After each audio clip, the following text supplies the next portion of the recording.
যদি আল্লাহ হিসাব চায় রে, কারো যোগ্যতা নাই আল্লাহর সামনে দাঁড়ায়া হিসাব দেওয়া। হিসাব নিবে আরেকটা দল, বিনা হিসাবে আল্লাহ জান্নাত দিবে রে, বিনা হিসাবে জান্নাত দিবে। আর যেই দলটাকে আল্লাহ হিসাব নিবে তাদের কিন্তু উপায় থাকবে না। আল্লাহ যখন বিচারের মাঠ কায়েম করবে, যেদিন হাসরের মাঠে বিচার শুরু হয়ে যাবে, দল হবে দুইটা। জুড়ে কোন কয়টা? একটা হবে ডানপন্থী দল আর একটা হবে বামপন্থী দল। একটা রামবামের দল আর একটা ইমানদার মুমিনের দল। অনেক মানুষ হাসরের মাঠে দাঁড়াইয়া অবাক হয়ে যাবে, কি ব্যাপার, আমি ইমানদার ছিলাম, আমি কেন বেঈমানের সঙ্গে দাঁড়াইলাম? আমি জীবনে সুদ খাই নাই, ঘুষ খাই নাই, সুদখোরের সঙ্গে কেন দাঁড়াইলাম? আমি নামাজ পড়ছি কিন্তু বেনামাজির সঙ্গে কেন দাঁড়াইলাম?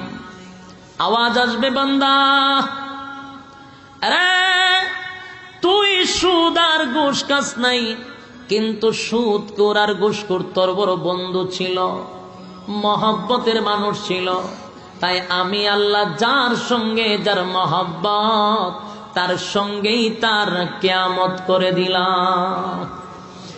এর যুবক ভাইরা, ঢাকা মিরপুরের যুবক ভাইদের কাছে আমার একটা আবদার, যারা কলেজ ভার্সিটির ছাত্ররা আসছেন, যেহেতু এখানে বাংলা কলেজ সাথে আছে, আমি আপনাদের হাতে পায়ে ধরে বলি, যুবক ভাই, যার তার সঙ্গে তুমি বন্ধুত্ব করবা না, যার তার সঙ্গে বন্ধুত্ব করবা না। তোমার বন্ধু যেন সুদখোর না হয়, তোমার বন্ধু যেন ঘুষখোর না হয়, তোমার বন্ধু যেন বেনামাজি না হয়, তোমার বন্ধু যেন হিরুঞ্চি না হয়, ইয়াবাকুর না হয়, সন্ত্রাসী না হয়। জুড়ে কন্টেক্ট নেই। যদি তাদেরকে বন্ধু বানাও, কিয়ামতের ময়দানে আমার আল্লাহ তাদের সঙ্গেই তোমারে দাঁড় করায়া দিবে। সাবধান, রামবামদের সঙ্গেও চলা যাবে না। চলা যাবে, অন্তর দিয়া মহব্বত করা যাবে না।